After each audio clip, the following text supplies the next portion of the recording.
Olá, seguidores do Conexão Sundance, Razão de Aspecto Cinemação, Getro.com.br, One Up Nerd. Estamos aqui para o segundo dia do Festival de Sundance 2022 e vamos hoje falar de 4 filmes.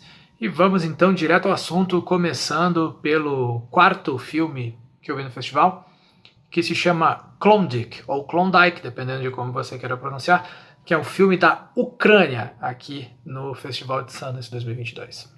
Trata da guerra civil na Ucrânia, que começou em 2013, com a questão do separatismo, né, do norte e do leste da Ucrânia, né, com a adesão à Rússia naquele momento, que é inclusive um tema que está em voga agora novamente em termos de política externa, com uma nova possibilidade de invasão da Ucrânia, que deixou o filme bastante relevante aqui para o público dos Estados Unidos. E é um filme que eu considerei muito poderoso, mas ele tem como pano de fundo o avião da Malaysia Airlines, que foi derrubado, não aquele que desapareceu lá no Oceano Índico, né, mas o avião que foi derrubado por engano, por um míssil enquanto estava sobrevoando a Ucrânia.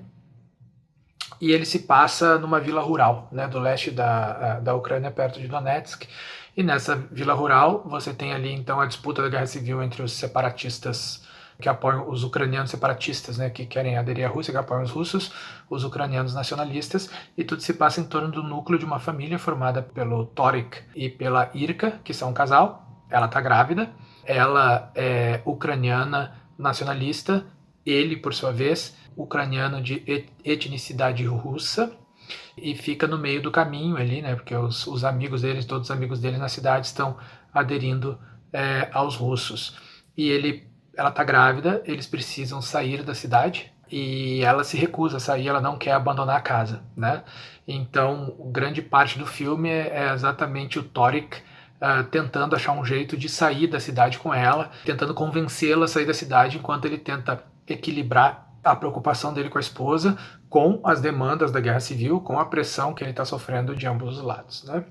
Então imagine que eles estão ali naquela casinha, e aí nós temos aqui uma hora vindo os separatistas russos, noutra hora vindo os guerrilheiros chechenos, noutra hora aparecendo os nacionalistas. E a certo ponto do filme entra na jogada o irmão mais novo da Irka, que também é um nacionalista ucraniano. E assim então se cria a dinâmica. Eu gostei muito de Klondike, ele é um filme que lembra muito, né, o neorrealismo italiano. Vários momentos me lembrou um pouco o tom do filme, obviamente o valor de produção é totalmente diferente, tecnologia é totalmente diferente, mas me lembrou muito o Roma Cidade Aberta, do Roberto Rossellini, na maneira como trata a guerra e como trata a questão dos personagens, né? Em certos momentos ele beira um pouco o humor, mas de uma forma ácida e de nenhuma forma assim tentando ser patético. O que eu quero dizer com beira o humor? Porque tem algumas situações entre o marido e o irmão dela, né? Então o seu marido e o cunhado dele, que entram em situações muito engraçadas e também se criam algumas situações completamente absurdas em relação à guerra civil, ali dentro daquela vila e das coisas que estão acontecendo e da maneira como eles reagem. Para dar um exemplo prático aqui, tem alguns momentos assim, o pau tá comendo e eles estão preocupados então em tirar o sofá dos escombros, botar o sofá e tirar o pó do sofá, porque o sofá não pode estar empoeirado para eles sentarem. Mas tudo isso feito de uma forma muito séria. Em nenhum momento o filme fica por humor pastelão. Eu gostei muito da fotografia desse filme, ele investe muito em panorâmicas, mas uma coisa que eu gostei muito é que ele tem muitos e muitos planos abertos. Primeiro para mostrar a imensidão da paisagem, mas principalmente porque esses planos abertos eles colocam com bastante clareza a pequenez das pessoas diante daquele cenário e daquilo que está acontecendo com elas, né?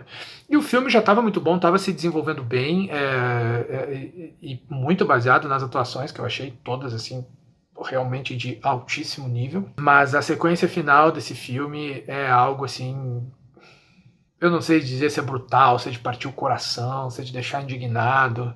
E ao mesmo tempo, vou deixar claro aqui, não é uma sequência do tipo, passam lá os soldados e estupram a esposa e matam o bebê e tal, não é nada disso.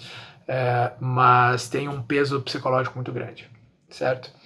Gostei muito de Klondike, que está aqui disputando a mostra de filmes internacionais do festival.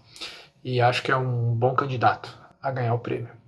Então, Klondike fica com a nota 5 de 5. E se você gostou desse vídeo, curta, compartilhe nas suas redes sociais e ajude a divulgar o Conexão Sanders, para você não custa nada e para a gente ajuda muito.